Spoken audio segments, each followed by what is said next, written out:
CD2, track 27. Vicky, I'm really impressed by your knowledge of flags. How long have you been interested in them? Oh, for as long as I can remember. My interest in flags goes back to the time my family lived in Canada.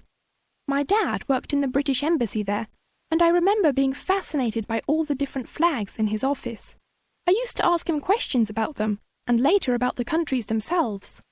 So you learnt so much thanks to your father, is that right? Not exactly. My dad was too busy to answer my questions, so he advised me to look for more information in books or online. So I did.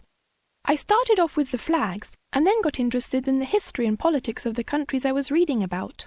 This sounds very unusual for a girl who is 13. Girls this age don't usually like politics, do they? Well, I spent time with people who were discussing politics all the time. The embassy was regularly visited by heads of states, politicians, and economic advisors of all sorts. I was never part of their meetings, of course, but I often heard my dad talking about these visits later on.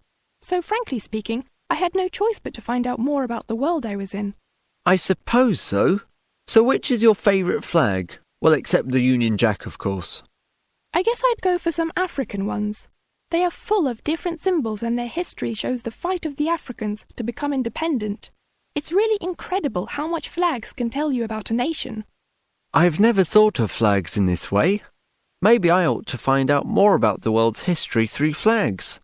It looks like I might get into the subject as well. Why not?